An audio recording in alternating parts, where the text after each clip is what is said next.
জয় মা। কৃপাং কুরু মহাদেবী সুতেষু প্রণতেষু চ চরণাশ্রয়দানেন কৃপাময়ী নমস্তুতে।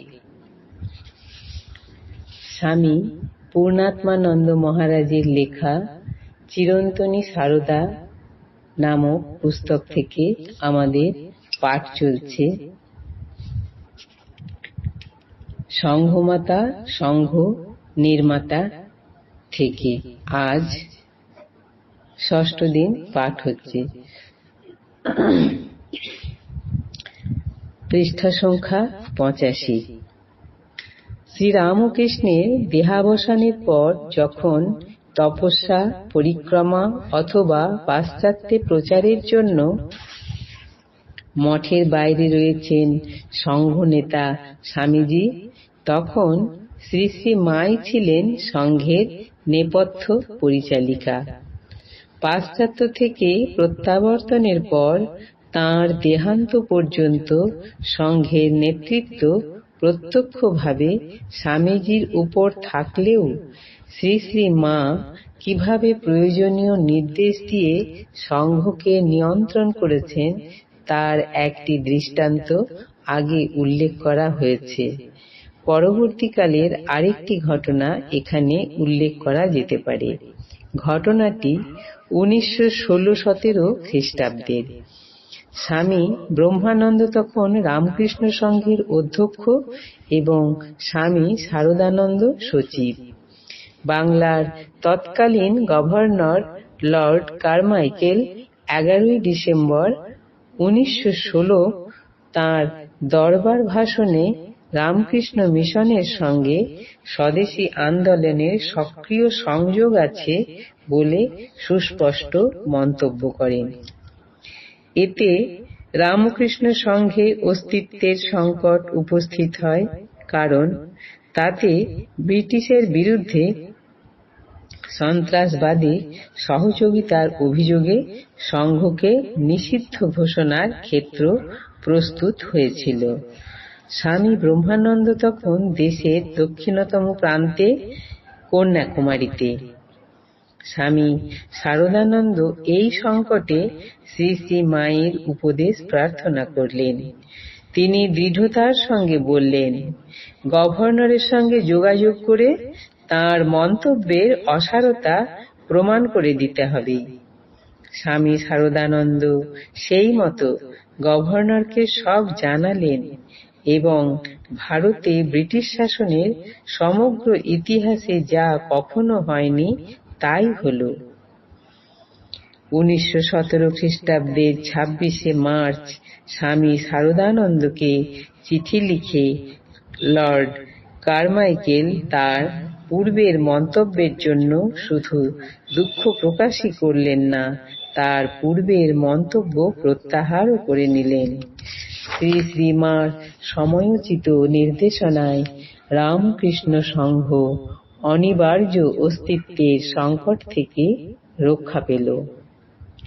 শ্রী শ্রী মা যে শুধু রামকৃষ্ণ সংঘকে পালন, নির্মাণ ও রক্ষা করেছেন তাই নয়, শ্রীরামকৃষ্ণের মূল দর্শন কি এবং রামকৃষ্ণ সংঘের মৌল দার্শনিক ভিত্তি ও সর্বোচ্চ ধর্ম ধারণা কি সে বিষয়েও তিনি সংঘের কাছে তাঁর সুস্পষ্ট বক্তব্য রেখেছেন। সম্ভবত স্বামী বিবেকানন্দ ভিন্ন এ বিষয়ে কথামৃতকার শ্রীমসহ শ্রীরামকৃষ্ণের অনেক পার্ষদেরও সুস্পষ্ট ধারণা তার আগে ছিল না, অথচ থাকাটা ছিল জরুরি। মায়াবতী অদ্বৈত আশ্রমে শ্রীরামকৃষ্ণের পট স্থাপন প্রসঙ্গে ঘটনাটি রামকৃষ্ণ সাহিত্যের পাঠকদের কাছে সুপরিচিত বলে এখানে পুনরুল্লিখিত হল না।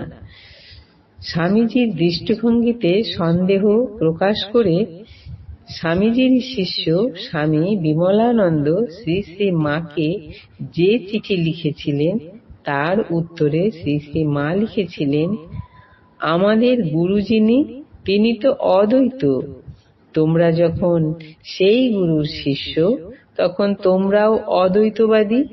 আমি জোর করিয়া বলিতে পারি, তোমরা অবশ্য অদ্বৈতবাদী।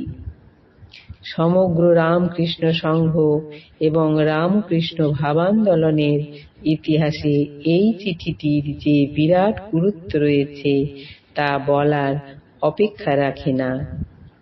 বস্তুত শ্রী শ্রী মার এই চিঠিটি শুধু যে শ্রী রামকৃষ্ণের মূল দর্শনকে রামকৃষ্ণ সংঘের কাছে উপস্থাপন করেছিল তাই নয়, শ্রী রামকৃষ্ণের মূল দর্শনের সর্বশ্রেষ্ঠ প্রবক্তা ও ভাষ্যকার রূপে স্বামী বিবেকানন্দের স্থানকে অবিসংবাদী করে দিয়েছিল।